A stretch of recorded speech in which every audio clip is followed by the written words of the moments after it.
Hello friend, welcome to my YouTube channel. कैसे हैं आप सब? आई होप आप लोग सब अच्छे होंगे। तो आज हमारा 13वां लेसन प्लान है।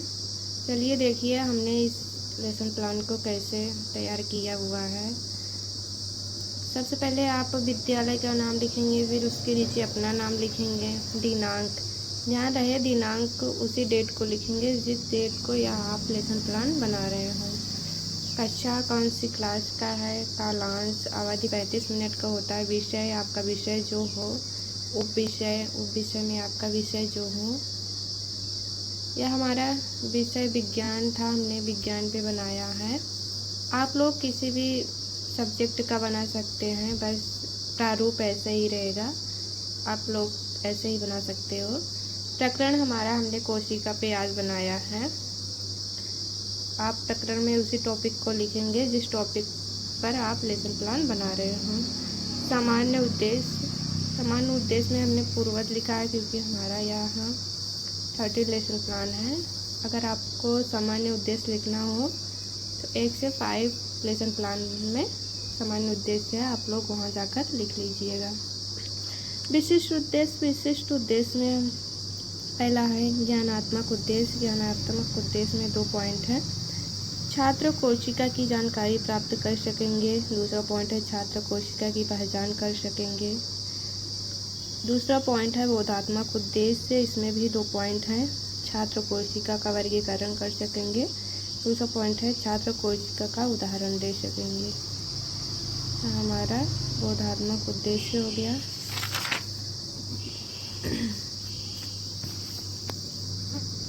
अगला है क्रियात्मक उद्देश्य। क्रियात्मक उद्देश्य में भी 2 पॉइंट है। छात्र कोशिका का शुद्ध चित्रण कर सकेंगे। छात्र कोशिका से संबंधित चित्र को सरलता से बना सकेंगे। अगला है अनुप्रयोगात्मक उद्देश्य। छात्र कोशिका से संबंधित ज्ञान का प्रयोग अपने दैनिक जीवन में कर सकेंगे। छात्र कोशिका से संबंधित ज्ञान का प्रयोग उच्च कक्षाओं में कर सकेंगे। उसके बाद आप शिक्षण सहायक सामग्री लिखेंगे। कोशिका को प्रदर्शित करता हुआ चार्ट पेपर, शिक्षण विधियाँ, प्रश्नोत्तर विधि, व्याख्यान विधि, पूर्व ज्ञान। उसके बाद आप लिखेंगे छात्र कोशिका के विषय में सामान्य जानकारी रखते हैं, यह आप पूर्व ज्ञान लिखेंगे। उसके बाद आप प्रश्न बच्चों से करेंगे। प्रस्तावना प्रश्न में पहले कॉलम बनाएंगे, क्रमशः छात्राध्यापिका कथन या छात्राध्यापक कथन, छात्र कथन। पहला क्वेश्चन है हमारा, आप सभी पढ़ने के लिए कहाँ जाते हैं? बच्चे बताएंगे विद्यालय में। दूसरा प्रश्न है विद्यालय का निर्माण किन किन चीज़ों से मिलकर बना होता है? बच्चे बताएंगे पत्थर, सीमेंट, ईंट। अगला प्रश्न है इसी प्रकार हमारे शरीर का निर्माण किससे होता है? बच्चे बताएंगे कोशिका। अगला प्रश्न है कोशिका आप सभी क्या समझते हैं? बच्चे समस्यात्मक हो जाएंगे। उसके बाद आप अपना टॉपिक जो है प्रकरण आप व्हाइट बोर्ड में लिखेंगे। उसके बाद उद्देश्य कथन हम सब आज कोशिका के विषय में विस्तार से अध्ययन करेंगे। यहाँ आप उद्देश्य कथन में लिखेंगे। प्रस्तुतिकरण पे आ जाइए। प्रस्तुतिकरण में पहले आप 5 कॉलम बनाएंगे। शिक्षण बिंदु, छात्राध्यापिका क्रियाएँ, छात्राध्यापक की क्रियाएँ, छात्र क्रियाएँ, शिक्षण विधि, संपर्क कार्य, या आप कॉलम बनाएंगे। छात्राध्यापिका में आप व्याख्या करेंगे। छात्र क्रियाएँ में छात्र ध्यानपूर्वक सुनेंगे। कोशिका सजीवों के शरीर की रचनात्मक और क्रियात्मक इकाई है जो अनेक सूक्ष्म इकाइयों से मिलकर बनी होती है। कोशिका की खोज रॉबर्ट हुक ने 1665 ईस्वी में की थी। हुक ने कार्क का पतली काटकर अवलोकन अपने सूक्ष्मदर्शी की सहायता से पाया कि इनमें छोटे छोटे प्रकोष्ठ हैं जिसकी संरचना मधुमक्खी के छत्ते के समान है। उन्होंने इसे कोशिका नाम दिया। कोशिका सेल लैटिन भाषा के सेलुला शब्द से लिया गया है जिसका अर्थ छोटा कमरा। यह आप व्याख्या करेंगे और छात्र ध्यानपूर्वक सुनेंगे। शिक्षण विधि में व्याख्यान विधि हो जाएगी। संपर्क कार्य में आप इम्पोर्टेंट लिखेंगे जो भी अपना ब्लैक बोर्ड में लिखना हो। उसके बाद आप बच्चों से बोध प्रश्न पूछेंगे। आप एक व्याख्या करने के बाद बच्चों से बोध प्रश्न पूछेंगे। बोध प्रश्न में पहला प्रश्न है कोशिका की खोज किसने की? छात्र आंसर देंगे। रॉबर्ट हुक ने। शिक्षण प्रश्नोत्तर विधि हो जाएगी। और फिर दूसरा क्वेश्चन है कोशिका क्या है। छात्र आंसर देंगे शरीर की संरचनात्मक और क्रियात्मक इकाई है। अगला व्याख्या है आप बच्चों से करेंगे कोशिका का सिद्धांत। सन 1838 ईस्वी में जर्मनी के वनस्पति वैज्ञानिक स्केटन और जंतु वैज्ञानिक थियोडोर सामन ने कोशिका सिद्धांत दिया।